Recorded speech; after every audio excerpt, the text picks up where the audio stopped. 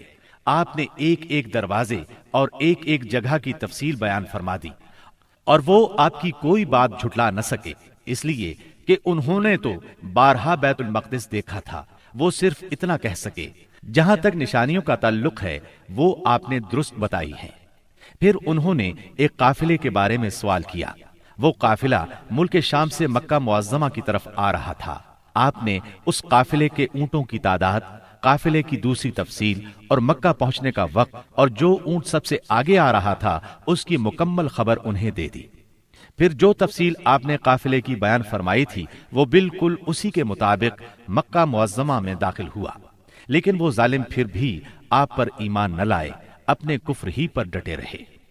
ہم بتا چکے ہیں کہ نبوت کے 11ویں سال موسم حج میں یثرب کے 6 آدمیوں نے اسلام قبول کر لیا تھا اور رسول اللہ صلی اللہ علیہ وسلم سے وعدہ کیا تھا کہ اپنی قوم میں جا کر آپ کی رسالت کی تبلیغ کریں گے۔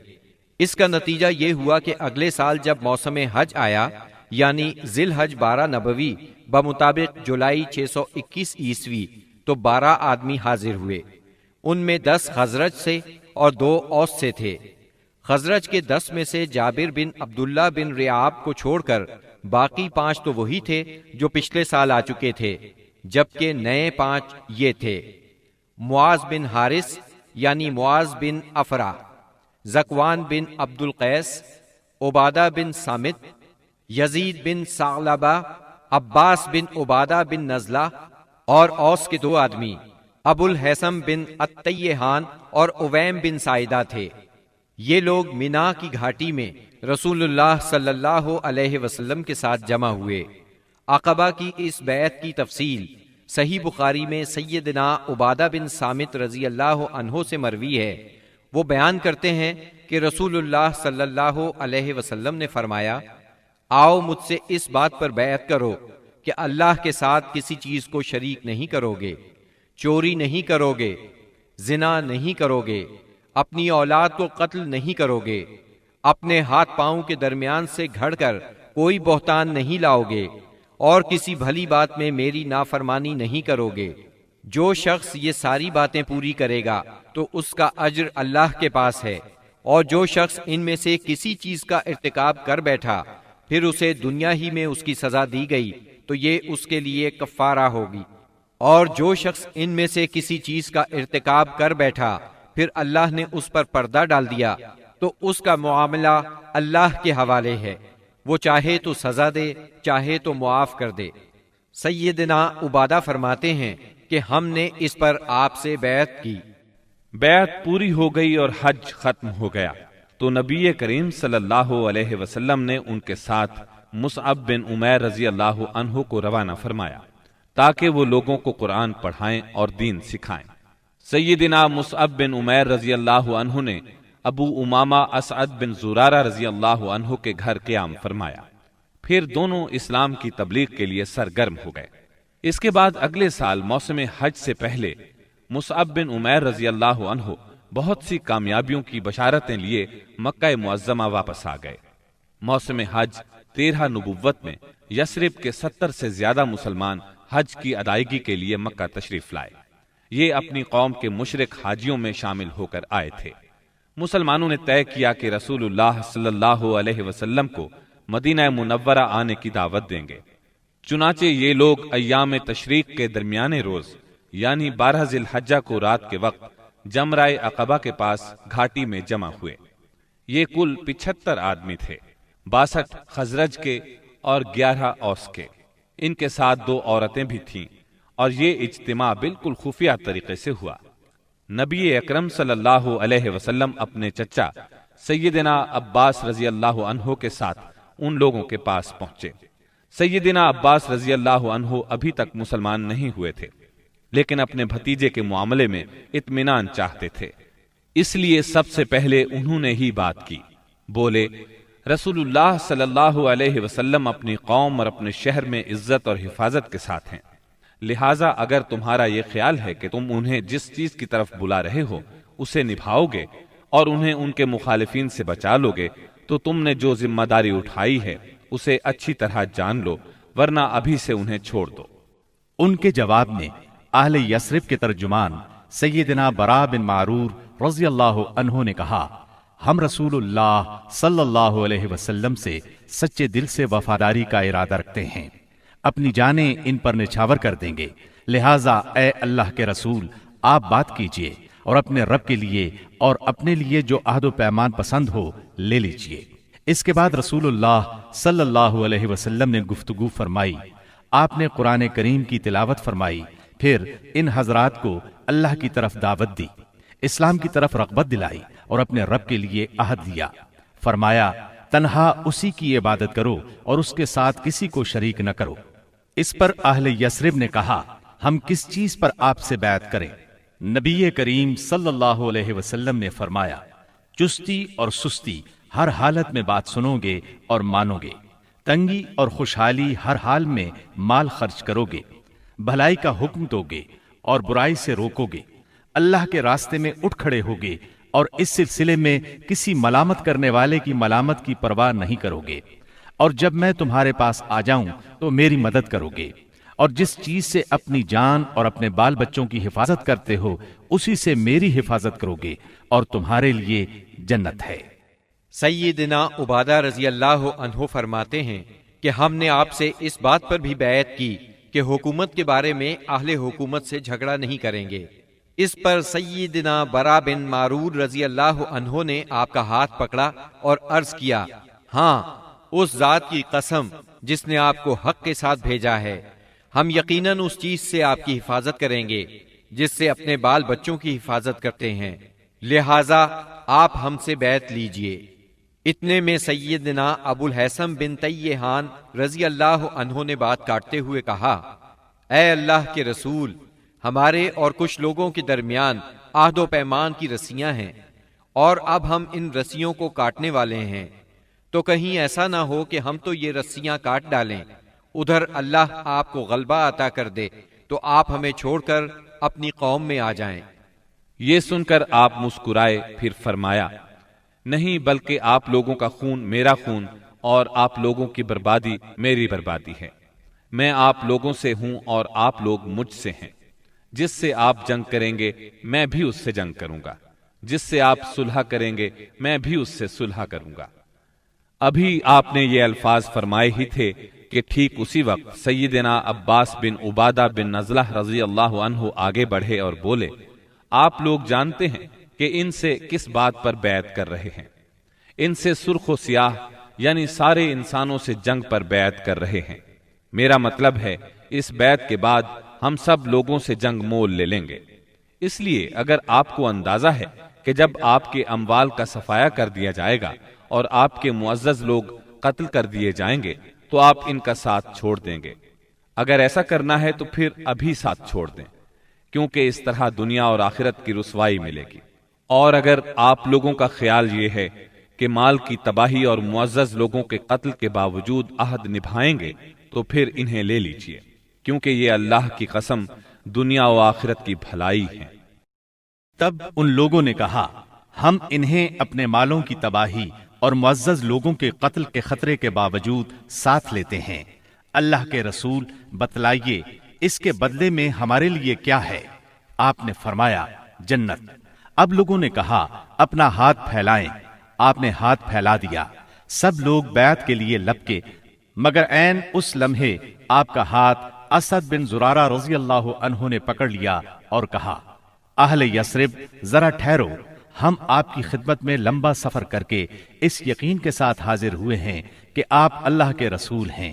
آج آپ کو یہاں سے لے جانے کا مطلب ہے سارا عرب ہمارا دشمن ہو جائے گا، ہمیں اپنے سرداروں کا قتل اور تلواروں کے وار برداشت کرنا ہوں گے۔ اب اگر آپ سب لوگ یہ بات برداشت کرنے کے لیے تیار ہیں تو انہیں لے لیں، اس صورت میں آپ کا اجر اللہ کے ہاں ہے، اور اگر آپ لوگوں کو اپنے بارے میں کوئی اندیشہ ہے تو انہیں ابھی چھوڑ دیں، یہ عذر اللہ کے نزدیک زیادہ قابل قبول ہوگا۔ یہ سن کر لوگوں نے کہا، اسد اپنا ہاتھ ہٹائیے، اللہ کی قسم نہ ہم اس بیعت کو چھوڑ سکتے ہیں نہ توڑ سکتے ہیں۔ اس کے بعد ایک ایک آدمی نے اٹھ کر بیعت کی۔ راجح ترین قول کے مطابق سب سے پہلے بیعت کرنے والے خود اسد بن زرارہ رضی اللہ عنہ تھے۔ ایک قول یہ بھی ہے کہ سب سے پہلے بیعت ابو الحسن بن تیہان نے کی۔ ایک تیسرا قول یہ ہے کہ سیدنا برا بن معرور نے سب سے پہلے بیعت کی۔ دونوں عورتوں کی بیعت صرف زبان سے ہوئی، ان سے آپ نے مصافحہ نہیں فرمایا، بلکہ فرمایا بس ان کی بیعت ہو گئی، میں عورتوں سے مصافحہ نہیں کرتا۔ بیعت مکمل ہو چکی تو رسول اللہ صلی اللہ علیہ وسلم نے فرمایا، اپنے میں سے 12 نقیب پیش کریں جو اپنی قوم کے نگران ہوں گے، ان کے معاملات کے ذمہ دار ہوں گے۔ اس پر 9 آدمی خزرج سے اور 3 آدمی اوس سے منتخب کیے گئے۔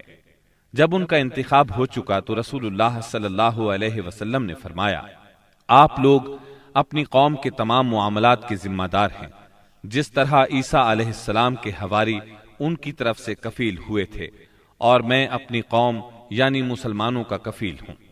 ان سب نے ایک زبان ہو کر کہا، جی ہاں۔ تو یہ تھی دوسری بیعت عقبہ۔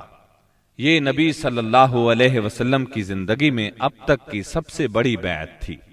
اس بیعت کی وجہ سے حالات کا رخ تبدیل ہوا، تاریخ نے ایک اہم موڑ لیا۔ عقبہ کی پہلی اور دوسری بیعت کے بعد یثرب میں مسلمانوں کو امن اور پناہ کی جگہ مل گئی۔ اس لیے نبی کریم صلی اللہ علیہ وسلم نے مکے کے مسلمانوں کو اجازت دے دی کہ وہ اپنا وطن چھوڑ کر شہر مدینہ ہجرت کر جائیں۔ مکہ میں اب گنتی کے چند مسلمان رہ گئے تھے۔ نبی کریم صلی اللہ علیہ وسلم سیدنا ابو بکر صدیق رضی اللہ عنہ اور سیدنا علی رضی اللہ عنہ کو خاص اہمیت دیتے تھے، اسی لیے قریش کو اندازہ تھا کہ اب یہ تینوں بھی مدینے چلے جائیں گے۔ انہیں مسلمانوں کی مدینہ منورہ کی طرف ہجرت اور وہاں ان کے اجتماع سے اپنے دین، اپنی تجارت اور اپنے وجود کے لیے بھی خطرہ محسوس ہوا۔ چنانچہ وہ 26 صفر 14 نبوت بمطابق 16 ستمبر 22 عیسوی جمعرات کے دن پہلے پہر غور و خوض کے لیے دار الندوہ میں جمع ہوئے۔ اس اجتماع میں قریش کے قریباً سبھی سردار موجود تھے۔ ابلیس بھی نجد کے ایک شیخ جلیل کی صورت میں اجازت لے کر ان میں شریک ہوا۔ ان سب لوگوں کو اصل مسئلہ پیش کیا گیا۔ سب نے اپنے اپنے انداز میں اور اپنی اپنی عقل کے مطابق تجویز پیش کی، لیکن ہر تجویز میں کوئی نہ کوئی خامی محسوس ہوئی، اس لیے تمام تجاویز رد کر دی گئیں۔ اب ابو جہل نے کہا، اس کے بارے میں میری ایک رائے ہے، میں نے دیکھا ہے کہ تم اب تک اس پر نہیں پہنچے۔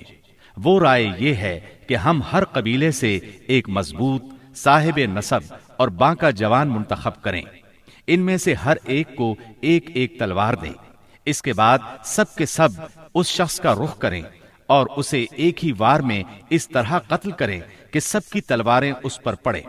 اس طرح اس کا خون سارے قبائل میں بکھر جائے گا اور عبد مناف سارے قبیلوں سے جنگ نہیں کر سکیں گے، اس لیے دیت یعنی خون بہا لینے پر راضی ہو جائیں گے اور وہ ہم انہیں دے دیں گے۔ شیخ نجدی یعنی ابلیس نے فوراً کہا، یہ ہوئی بات جو اس جوان نے کہی، رائے ہو تو ایسی، باقی سب بیکار۔ باقی لوگوں نے بھی اس رائے کو منظور کیا اور پھر اس کی تیاری میں لگ گئے۔ ابو جہل کے اس شیطانی منصوبے پر عمل کرنے کے لیے ایک رات سب قبیلوں کے بہادر ہاتھوں میں تلواریں لیے رسول اللہ صلی اللہ علیہ وسلم کے گھر کے چاروں طرف چھپ کر کھڑے ہو گئے۔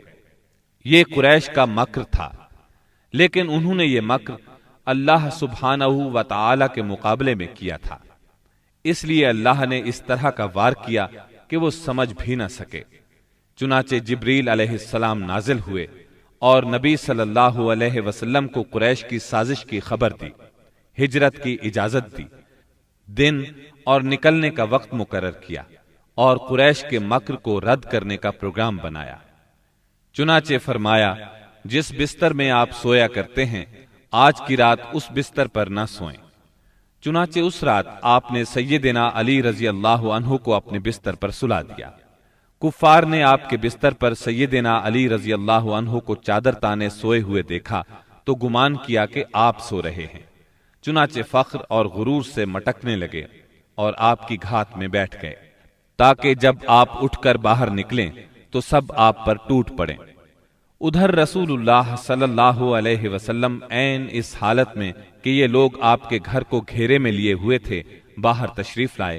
آپ اس وقت سورہ یاسین کی آیت 9 تلاوت فرما رہے تھے۔ وَجَعَلْنَا مِن بَيْنِ أَيْدِيهِمْ سَدًّا وَمِنْ خَلْفِهِمْ سَدًّا فَأَغْشَيْنَاهُمْ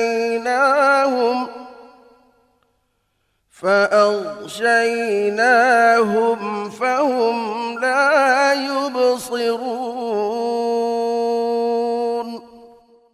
ہم نے ان کے آگے رکاوٹ کھڑی کر دی اور ان کے پیچھے رکاوٹ کھڑی کر دی، پس ہم نے انہیں ڈھانک لیا اور وہ دیکھ نہیں رہے ہیں۔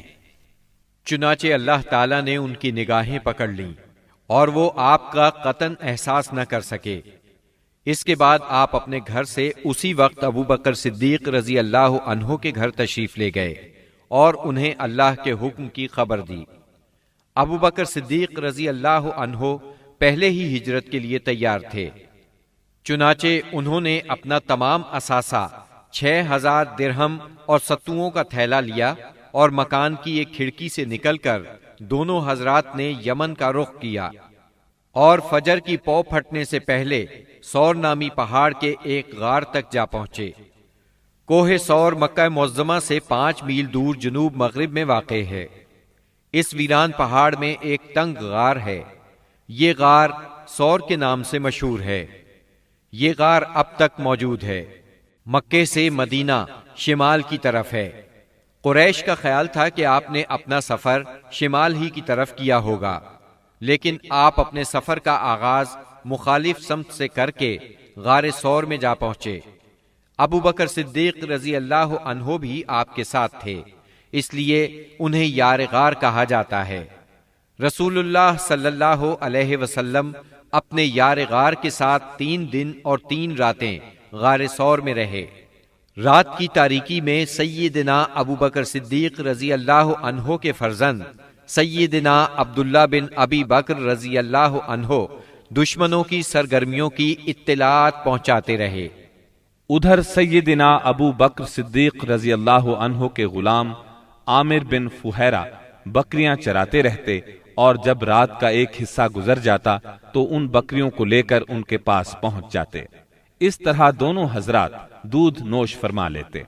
پھر صبح سویرے ہی عامر بن فہیرہ بکریاں ہانک کر چل دیتے، اور وہ بکریوں کو عبداللہ بن ابی بکر رضی اللہ عنہ کے قدموں کے نشانات پر سے لے جاتے تاکہ وہ نشانات مٹ جائیں۔ باقی رہے قریش تو ان کے جوان رسول اللہ صلی اللہ علیہ وسلم کے اٹھنے کے انتظار میں گھر کو گھیرے بیٹھے رہے، یہاں تک کہ صبح ہو گئی۔ صبح ہونے پر جب سیدنا علی رضی اللہ عنہ آپ کے بستر سے اٹھے تو قریش کے ہوش اڑ گئے۔ انہوں نے سیدنا علی رضی اللہ عنہ سے آپ کے بارے میں پوچھا تو انہوں نے جواب دیا، مجھے علم نہیں۔ اس پر انہوں نے سیدنا علی رضی اللہ عنہ کو مارا اور گھسیٹ کر خانہ کعبہ تک لے گئے۔ کچھ دیر قید رکھا، پھر جب محسوس کیا کہ انہیں قید میں رکھنے کا کوئی فائدہ نہیں تو چھوڑ دیا۔ اس کے بعد یہ لوگ سیدنا صدیق اکبر رضی اللہ عنہ کے گھر آئے۔ ان کی صاحبزادی سیدہ اسماء رضی اللہ عنہا سے ان کے بارے میں پوچھا۔ انہوں نے فرمایا، مجھے معلوم نہیں۔ اس پر خبیث ابو جہل نے ان کے رخسار پر اس زور کا تماچا مارا کہ کان کی بالی گر گئی۔ پھر انہوں نے ہر طرف آپ کی تلاش شروع کر دی اور یہ اعلان بھی کیا، جو کوئی ان دونوں کو زندہ یا مردہ حاضر کرے اسے ہر ایک کے بدلے 100 اونٹ انعام میں دیے جائیں گے۔ اس طرح بہت سے لوگ انعام کے لالچ میں نکل کھڑے ہوئے۔ کچھ تلاش کرنے والے غار سور تک بھی جا پہنچے۔ وہ غار کے اس قدر نزدیک پہنچ گئے کہ اگر جھک کر نیچے دیکھ لیتے تو انہیں دیکھ لیتے۔ یہ صورتحال دیکھ کر سیدنا ابو بکر صدیق رضی اللہ عنہ فکر مند ہوئے۔ آپ صلی اللہ علیہ وسلم نے انہیں غمزدہ دیکھ کر فرمایا، ابو بکر، ایسے 2 آدمیوں کے بارے میں کیا خیال ہے جن کا تیسرا اللہ ہو؟ غم نہ کرو، یقیناً اللہ ہمارے ساتھ ہے۔ اس واقعے کا ذکر سورہ توبہ کی آیت 40 میں آیا ہے۔ إِلَّا تَنصُرُوهُ فَقَدْ نَصَرَهُ اللَّهُ إِذْ أَخْرَجَهُ الَّذِينَ كَفَرُوا ثَانِيَ اثْنَيْنِ إِذْ أَخْرَجَهُ الَّذِينَ كَفَرُوا ثَانِيَ اثْنَيْنِ إِذْ هُمَا فِي الْغَارِ إِذْ يَقُولُ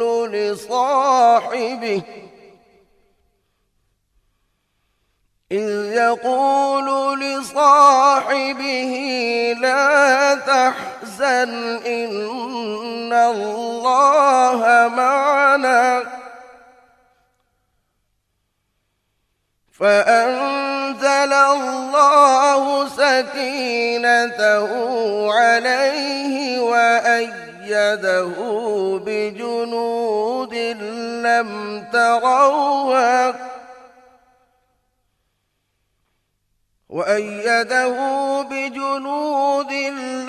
تَرَوْهَا وَجَعَلَ كَلِمَةَ الَّذِينَ كَفَرُوا السُّفْلَىٰ وَكَلِمَةُ اللَّهِ هِيَ الْعُلْيَا واللہ عزیز حکیم۔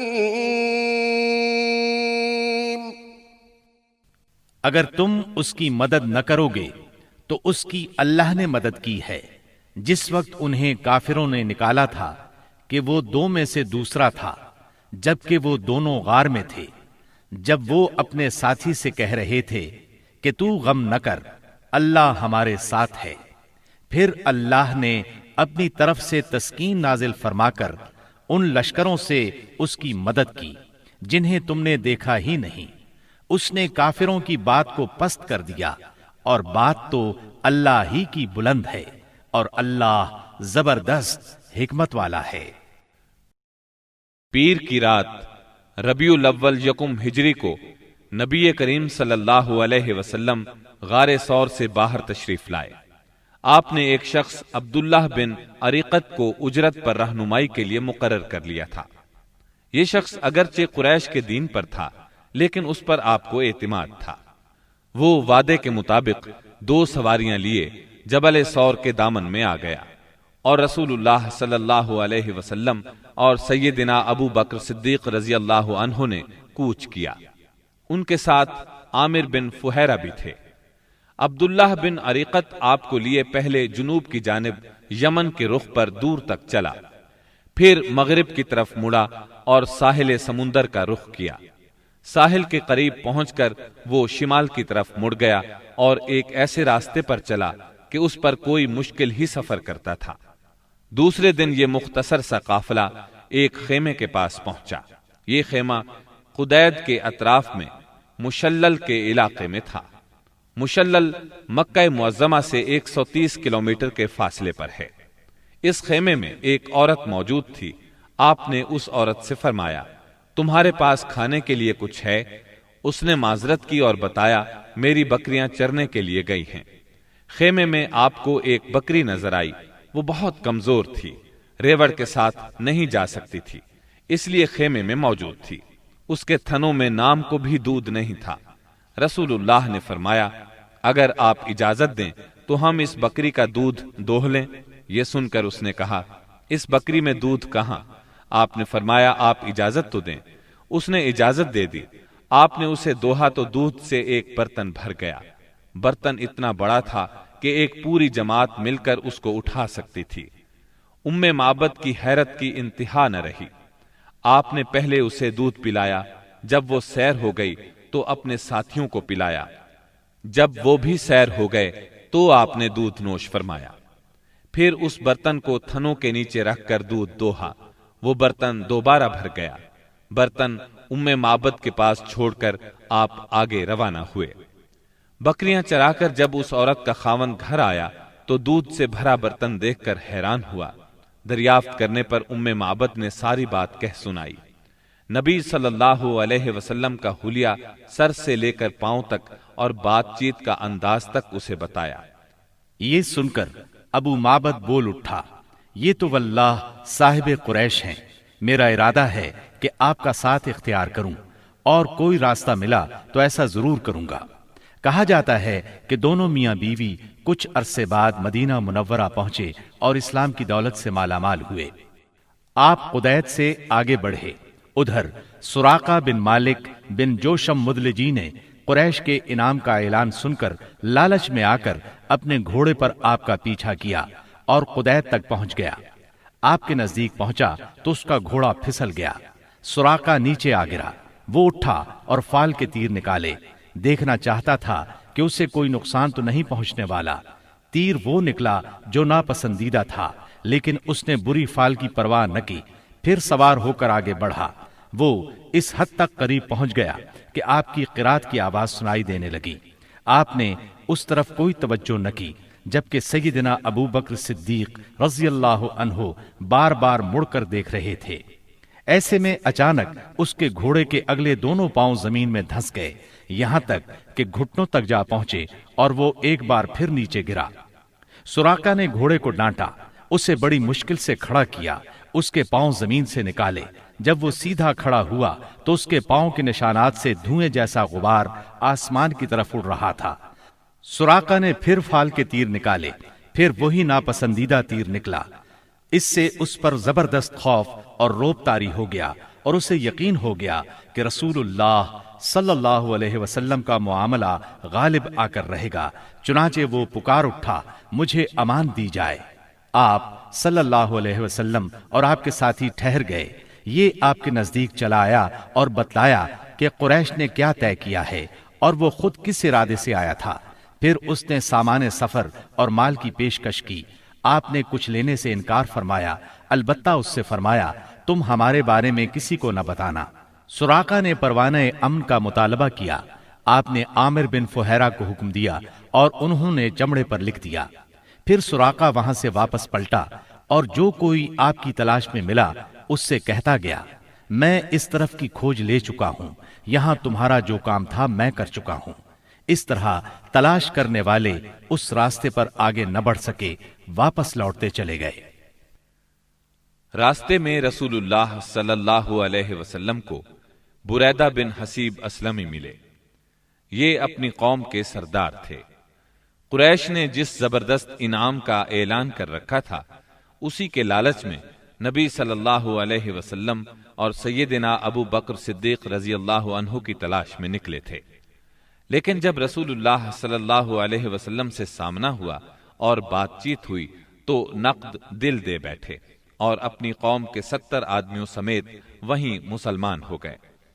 پھر اپنی پگڑی اتار کر نیزے سے باندھ لی، جس کا سفید پھریرا ہوا میں لہرا رہا تھا، اور بشارت سنا رہا تھا کہ امن کا بادشاہ، صلح کا حامی، دنیا کو عدالت اور انصاف سے بھرپور کرنے والا تشریف لا رہا تھا۔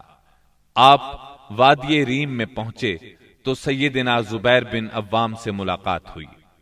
یہ مسلمانوں کے ایک تجارتی قافلے کے ساتھ شام سے واپس آ رہے تھے۔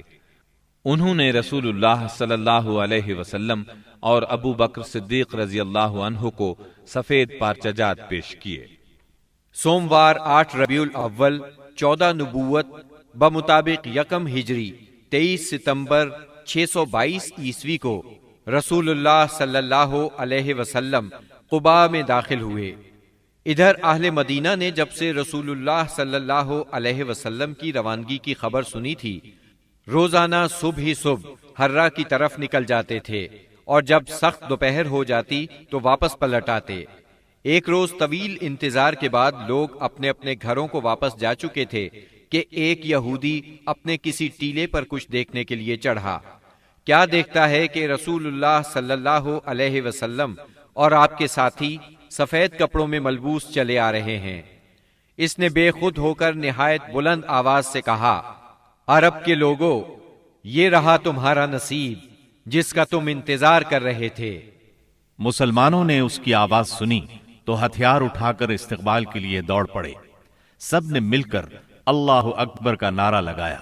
پھر یہ لوگ حرہ تک چلے آئے اور وہیں آپ سے ملاقات کی۔ اس کے بعد آپ داہنی جانب مڑ گئے اور قباء میں بنی عمرو بن عوف کی آبادی میں قیام فرمایا۔ آپ سیدنا ابو بکر صدیق رضی اللہ عنہ کے ساتھ دوسرے لوگوں کے درمیان میں بیٹھ گئے۔ اب ہوا یہ کہ جو بھی آتا سیدنا ابو بکر صدیق کو اللہ کا رسول خیال کر کے انہیں سلام کرتا، اس لیے کہ آپ کے بالوں میں سفیدی آ چکی تھی۔ جب اللہ کے رسول صلی اللہ علیہ وسلم پر دھوپ آ گئی اور ابو بکر رضی اللہ عنہ نے آپ کو دھوپ سے بچانے کے لیے چادر تانی تو لوگوں کو معلوم ہوا کہ یہ اللہ کے رسول ہیں۔ اس کے بعد قباء میں آپ نے کلثوم بن حدم رضی اللہ عنہ کے ہاں قیام فرمایا۔ اس سلسلے میں دوسری روایت یہ ہے کہ سعد بن خیثمہ رضی اللہ عنہ کے مکان پر قیام فرمایا۔ وہاں آپ نے 4 دن قیام فرمایا اور مسجد قباء کی بنیاد رکھی اور اس میں نماز پڑھی۔ نبی اکرم صلی اللہ علیہ وسلم نے فرمایا، جو شخص قباء میں 2 رکعت نماز پڑھے اسے عمرے کا ثواب ہوگا۔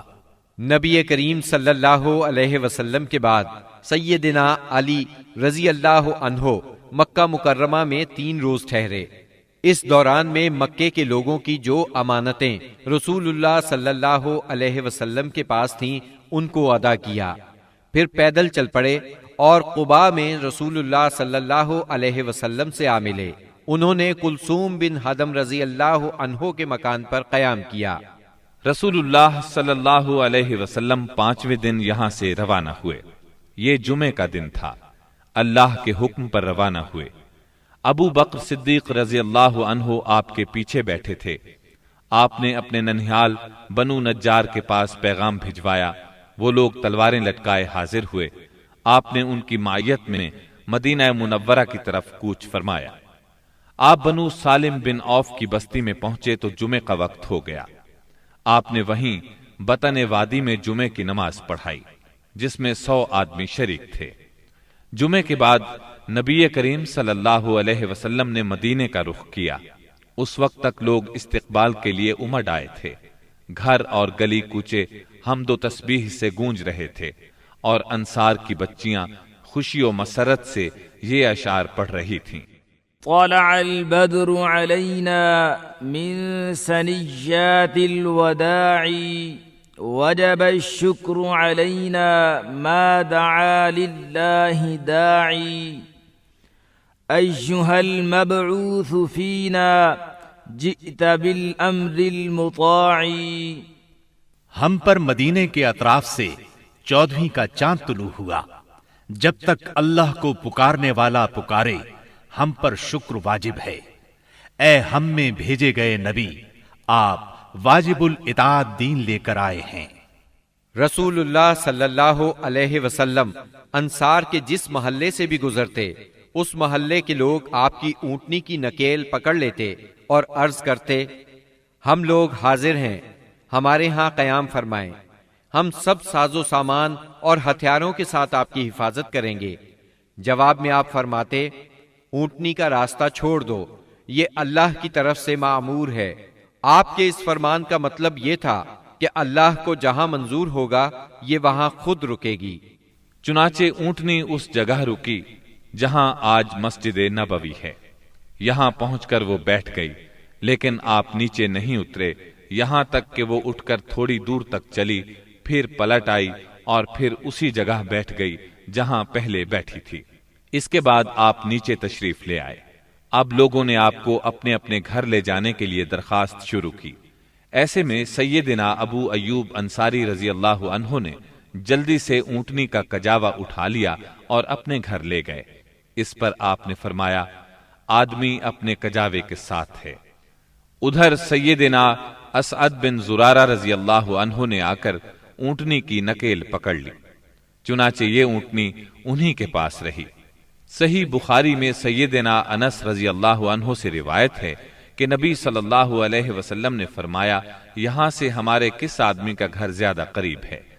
سیدنا ابو ایوب انصاری رضی اللہ عنہ فوراً بول اٹھے، اے اللہ کے رسول، میرا یہ دیکھیے، یہ رہا میرا مکان اور یہ رہا میرا دروازہ۔ نبی کریم صلی اللہ علیہ وسلم نے فرمایا، جاؤ اور ہمارے لیے قیلولہ کی جگہ تیار کرو۔ انہوں نے عرض کی، آپ دونوں حضرات تشریف لے چلیں، اللہ برکت دے۔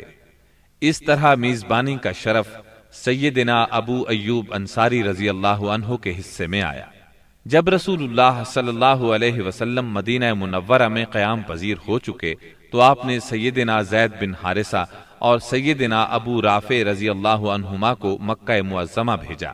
وہ نبی کریم صلی اللہ علیہ وسلم کی دونوں صاحبزادیوں سیدہ ام کلثوم اور سیدہ فاطمہ، ام المومنین سیدہ سودا، ام ایمن اور سیدنا اسامہ بن زید رضی اللہ عنہ کو ساتھ لے آئے۔ ان کے ہمراہ سیدنا ابو بکر صدیق رضی اللہ عنہ کے فرزند عبد الرحمن بن ابی بکر بھی اپنے گھرانے کے افراد سیدہ ام رومان، سیدہ عائشہ اور سیدہ اسماء رضی اللہ عنہن کو لے کر مدینہ منورہ آ گئے۔ اب نبی اکرم صلی اللہ علیہ وسلم کی مدنی زندگی شروع ہوئی۔ اس دور کو 3 حصوں میں تقسیم کیا جا سکتا ہے۔ پہلا دور، اس میں فتنے بپا کیے گئے، اندر سے رکاوٹیں کھڑی کی گئیں اور باہر سے آ کر دشمنوں نے مدینہ منورہ کو صفحہ ہستی سے مٹانے کے لیے چڑھائیاں کی۔ یہ دور صلح حدیبیہ ذیقعد 6 ہجری پر ختم ہو جاتا ہے۔ دوسرا دور، اس میں بت پرست قیادت کے ساتھ صلح ہوئی۔ یہ دور فتح مکہ 8 ہجری پر ختم ہوتا ہے۔ اس دور میں دنیا کے بادشاہوں کو دین کی دعوت دی گئی۔ تیسرا دور، اس میں اللہ کی مخلوق دین میں فوج در فوج داخل ہوئی۔ اسی دور میں مدینہ منورہ میں مختلف قوموں اور قبیلوں کے وفود آئے۔ یہ دور نبی اکرم صلی اللہ علیہ وسلم کی حیات مبارکہ کے آخری دنوں تک ہے، یعنی ربیع الاول 11 ہجری تک۔ مدینہ منورہ پہنچنے کے بعد نبی کریم صلی اللہ علیہ وسلم نے سب سے پہلے مسجد تعمیر کرنے کا فیصلہ فرمایا۔ جس جگہ آپ کی اونٹنی بیٹھی تھی وہ جگہ بنو نجار کے 2 یتیم بچوں سہل اور سہیل کی تھی۔ آپ نے اس زمین پر مسجد بنانے کا ارادہ فرمایا۔ آپ نے بنو نجار کے لوگوں کو بلا بھیجا۔ وہ حاضر خدمت ہوئے تو آپ نے ان سے مسجد کی تعمیر کی بات کی۔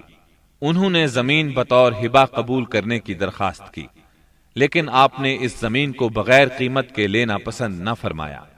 آپ نے یہ زمین قیمتاً خریدی اور بنفس نفیس مسجد کی تعمیر میں شریک ہوئے۔ اس زمین میں مشرکین کی چند قبریں اور غرقد کے چند درخت بھی تھے۔